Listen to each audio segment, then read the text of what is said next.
The Justin Robert Young program brought to you as always by everybody who supports us at PayJuryDaily.com. Again, PayJuryDaily.com.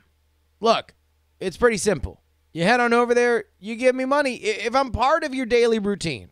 And that's an if, right? A lot of people might not be listening to me, but there might be a lot that do. So here's the thing. Go ahead on over to PayJuryDaily.com. You can be a part of it. Make sure that this train keeps on rolling. And you want to know what? I expanded it for another couple days. If you like Night Attack, well, then go ahead and get some Night Attack merch in your life. Stickers or DIAF.com. Again, stickers or DIAF.com. All Night Attack merch is half off, meaning fanny packs, half off. Button packs, half off. $5 for our normally $10 button pack. Go get it right now. Stickers or DIAF.com. But never talking about how we support the show. Why don't you say we just do the damn thing?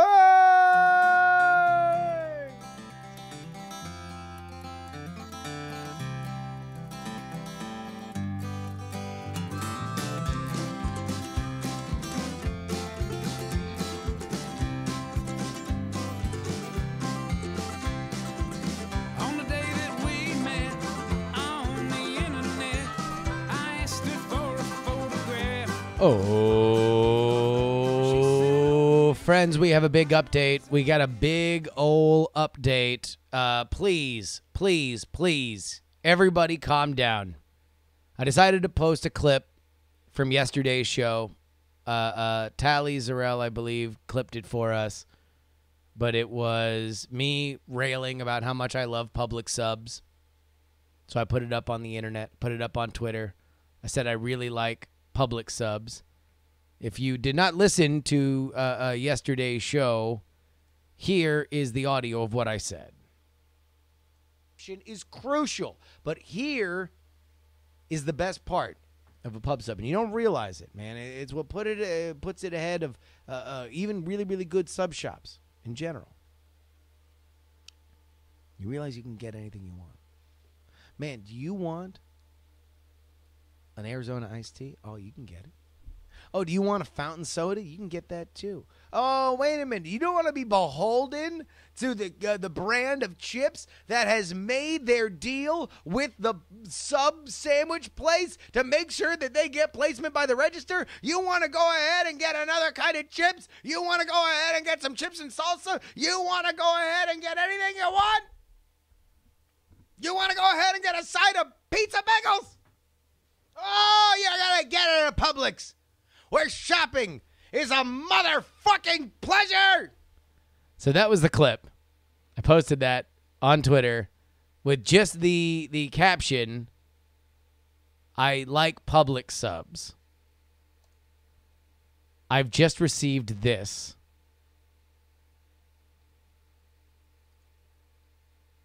This tweet here from Publix.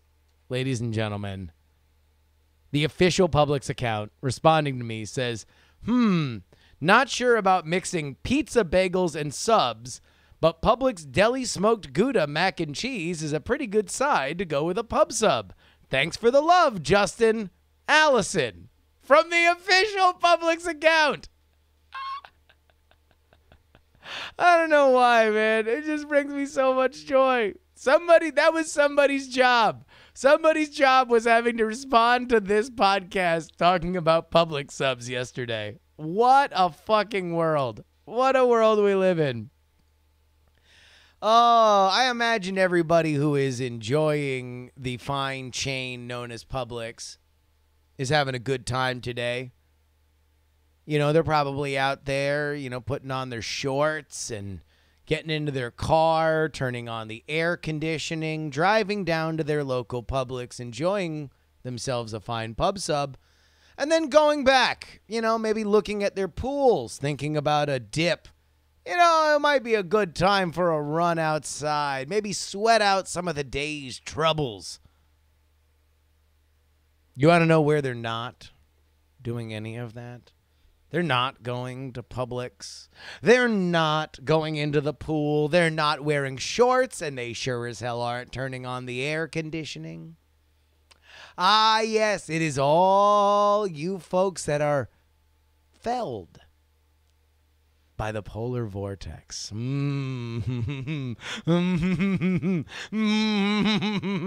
are few pleasures in life, very few pleasures in life, as good, as sweet, as pure. Taste it on the front of your tongue. As looking up temperatures in cities that are colder than you. Oh,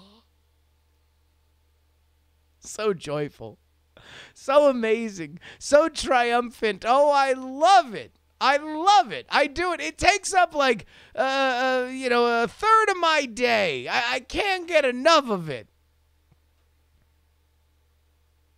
So much so that I've made it a bit of a campaign here. I've made it a campaign on this program that indeed, listen, I'm not going to say it's not controversial. It's a very controversial campaign. People get mad at me for this because I say it often. I say it a lot. I say, if you live in snow, you are a masochist. And if you're raising children in snow, you're a child abuser. There is no reason. There is no reason that you have to live there. You are doing it to yourself. This is a you problem. Now, look, you can fire back at me with everything because I've heard all of it, and I'm looking at it right here in the chat. Oh, your rent's more expensive. Oh, it builds character. Oh, you're weak. You're a jelly-spined dilettante. No, it is us, a hardy Viking folk that really know the true meaning of grit and determination, because it is not just life that turns its back on us, it is God himself. And as he does his 180, so we see the back of his coat, it is the tail of Jack Frost that whips us in the face. And by the end of it, by the thawing of spring, we are renewed. Again, understanding that there is hope in life. Oh, you motherfuckers, you winter motherfuckers, all you do is mythologize. Mythologize it. Oh, this is our backbone. We're doing it. We're stronger. Motherfucker, you're just watching more Netflix. Don't act like you're goddamn heroes. You're doing it to yourself. And it drives you crazy, by the way. Everybody I know that lives up in the snow, they're just a little bit more crazier than they should be. Man, you'd be a lot less crazy if you didn't do this to yourself. I like the snow. I like the snow. I enjoy the snow. Fuck you. You don't enjoy the snow. Stop it. Stop lying to yourself. Stop lying to yourself. You don't enjoy the snow. You don't enjoy driving in it. You don't enjoy brushing it off your car. You don't enjoy having all of your clothes have salt and snow in it. You don't. I'm just here to tell you, you can snap out of it. Some other motivational speakers will tell you to be more successful. Some people will tell you to be more fit, tell you to lose a few lbs. Well, guess what? I'm your motivational speaker that says move out of the fucking snow. You're fibbing to yourself, and you're fibbing to your family, and you're fibbing to your kids. That's what's happening. Makes you do crazy things, makes you do nutty things, makes you do things you wouldn't do otherwise. Oh, what are you talking about? What are you talking about? What kind of crazy shit are you talking about? You're from Florida. Everybody does crazy shit in Florida, and that's true. At least we don't do dumb shit like this, ladies and gentlemen. Illinois Police Department shares photo of frozen Elsa under arrest for bringing the polar vortex. An Illinois Police Department took to social media Tuesday to share photos of a high-profile arrest. Elsa, the Queen of Arendelle from the Disney movie Frozen, quote, from the McLean Police Department. Due to the extreme cold weather, all criminal activity and acts of stupidity and foolishness have been canceled. Even Elsa has been placed under arrest with no bond until further notice. Apparently, this is a little meme that the cops like to do. There is a picture of a very, an Elsa, a lady dressed like Elsa from Frozen being put into a cop car. By the way, this cop who's arresting Elsa is definitely checking out her ass. This is definitely a thing that's happening here. Let's go ahead and get a shot. This dude is definitely looking at Elsa's ass. I'll put up this photo. This motherfucker is taking a real hard look at the merchandise in this photo. This is being shared by a fucking police department. Look at this. That dude is trying to get a price check on canned ham. He's got two eyes on the prize. He's looking to inspect where the good Lord split Elsa. This motherfucker. And he's trying to handcuff her with pink handcuffs. I swear to God, this is why people don't trust police. But you can't blame them. You can't blame them when everybody's in negative 16-degree weather. Negative 16-degree weather. I saw a thing that in Chicago, it felt like negative 70 degrees. That shit should not be legal, which is why they arrested Elsa, I guess.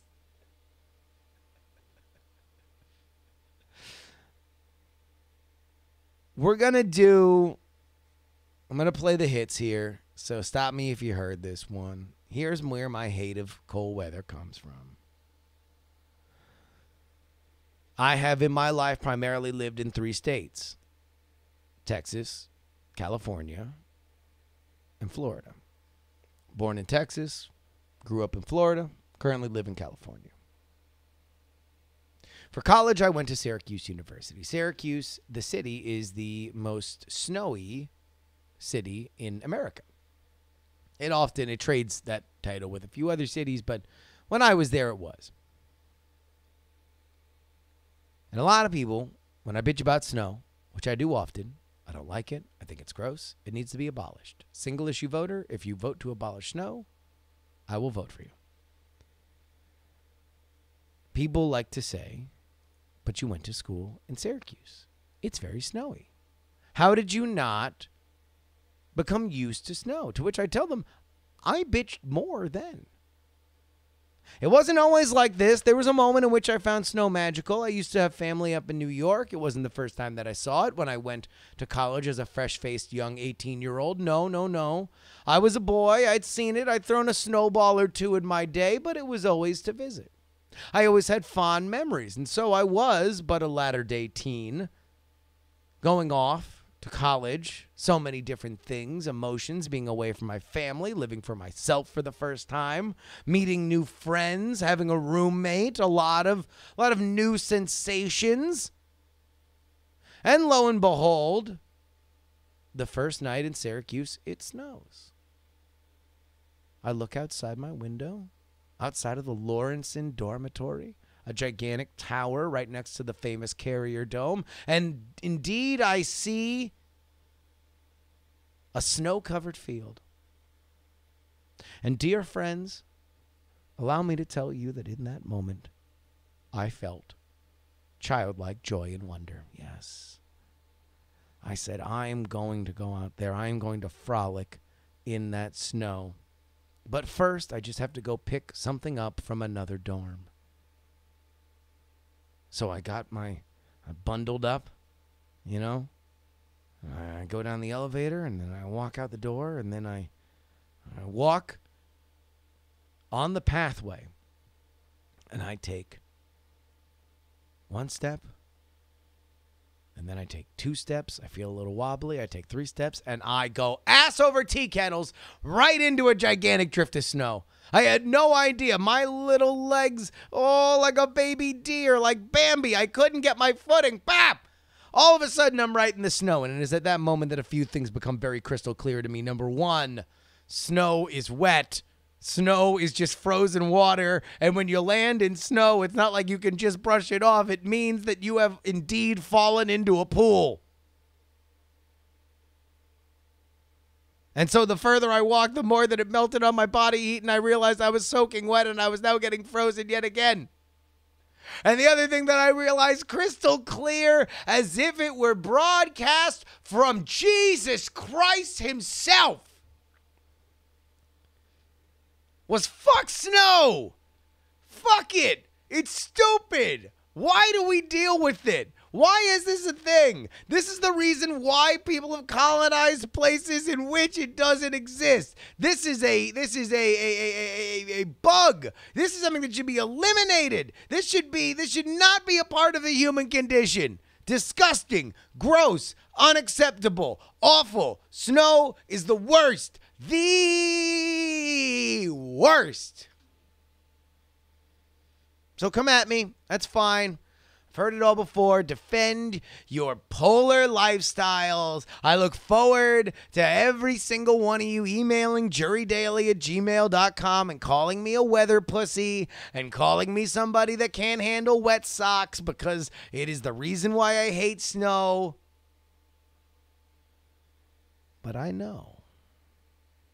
Oh, I know that deep down in your heart, you know I'm right. JuRYdaily@gmail.com is where you send your emails. We have a couple really good ones here today. Corbin writes in, before we leave the song Africa alone, I think your audience needs to know the dark truth. The song is about a forlorn, lovesick werewolf scouring ancient Africa for a cure he knows he might never find. Let's examine the facts. I picked one line per verse to save airtime. The moonlit wings reflect the stars that guide me towards salvation. I stopped an old man along the way, hoping to find some long-forgotten words of ancient melodies. Searching for clues and hints to finding a cure, and having come to Africa in desperation. That is the interpretation of that line. We go back to lyrics. It's going to take a lot to take me away from you. There's nothing that 100 men or more could ever do. I bless the rains down in Africa. Going to take some time to do the things we never had. The interpretation being, I still love you, even though Western medicine has failed me. I bless the rains here in Africa because the clouds over the moon make me human just a little longer, helping me feel human yet again. To the lyrics, the wild dogs cry out in the night. They grow restless, longing for some solitary company. Interpretation. That's no dog. Lyric, I seek a cure what deeps inside, frightened of this thing I have become, because I'm a werewolf and people don't know how anyone can help me.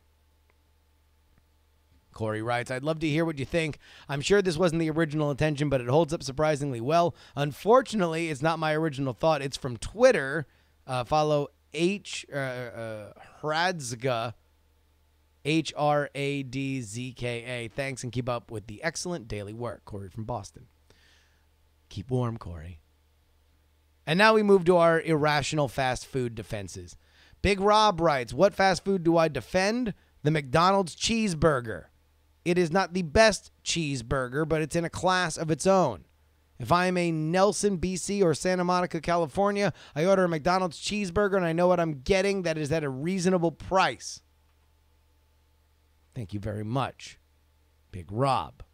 Now, McDonald's is one of them. I'm surprised we did not get more McDonald's, although I guess McDonald's is something that some people just kind of assume has its own respect these days, right? That there is enough understanding that McDonald's is kind of the GOAT. Stuart writes, Roy Rogers, I love it. Maybe it's just because McDonald's bought it and shut it down and it made a comeback. Just don't call it that. But mostly it's because of the Roy Rogers barbecue sauce. Dan writes, when I was in high school, me and my friends would go to Little Caesars 2 to 3 times a week because it was cheap. You can't beat a $5 pizza on a high schooler's budget. I personally loved the pizza so much that I ended up working there all of senior year before moving to college. Nowadays, if I ever bring up going there again, people judge me like I'm asking them to eat the worst pizza on planet Earth. That said, if I ever did something worthy of meeting President Trump and he served me a hot and ready with Italian cheese bread, I'd gladly eat it. I still love it that much. If it helps, I'm Dilbert level white. Thank you. Thank you, Dan. MHump33 says, the whole time I lived in California, I lived for the In-N-Out experience. Good stuff, but I always craved a little Southern chain. The Crystal. Oh, baby, those little burgers are manna. Just dumb little square burgers with pickles, onions, and mustard. They are a religious experience. Call them what you will. Stomach grenades, gastronomical Hiroshima. They are the best. Well, I'm back in Georgia, and there's a Crystal 3 blocks from my house. In the 3 years I've been here, I've been there once. It's just comfort to know it's there. Oh, yeah. I have never had an email end with, oh, yeah, but I really love it. The more people that can end their emails with, oh, yeah, the happier that I will be. Now, here's what I want to know, and I'm going to need a very special person to answer this. Somebody who has lived in the Northeast and then lived in the South. Give me a White Castle versus Crystal tale of the tape. How are they different? Because they're essentially the same kind of restaurant. Tiny burgers, very simple dressing to it. Like there's just onions and mustard. I need a Crystal versus White Castle breakdown if we are going to continue with this.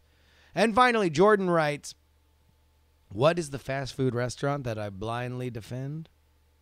Well, it sure as shit isn't Dunkin'. Their coffee is shit.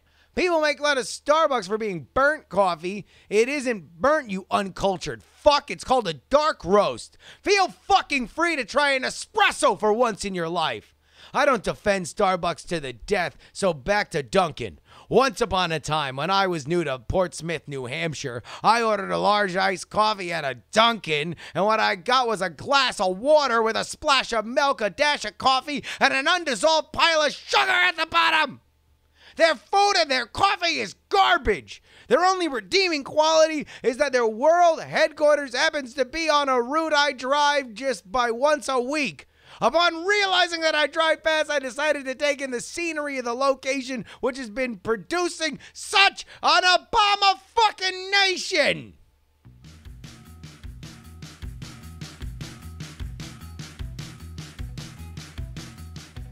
I mean, I like Dunkin', though.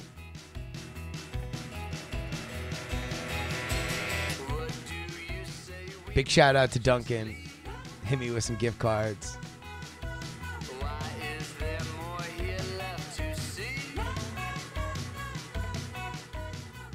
All right, friends, I want to thank the producers that make this show a possibility. Bill, Dustin, BioCow, Robert H., Brian C., M., Trey the Melodic Man, Adam, and middle-aged Mike.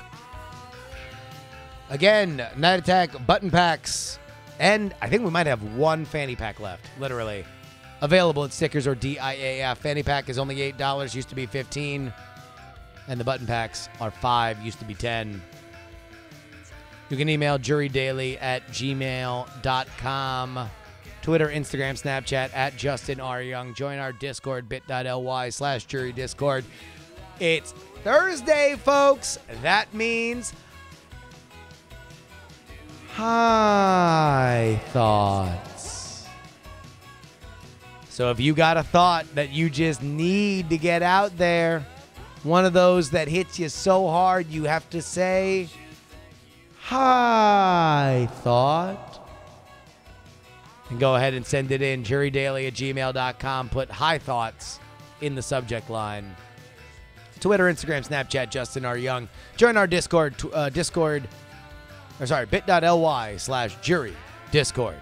Till tomorrow, this is your old pal, Justin Robert Young, telling you to please say hello to Mr. Wacky.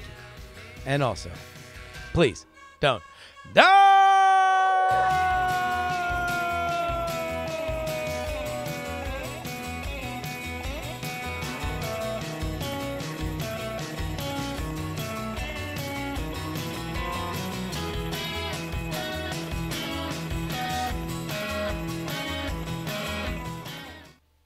Club hopes you have enjoyed this program.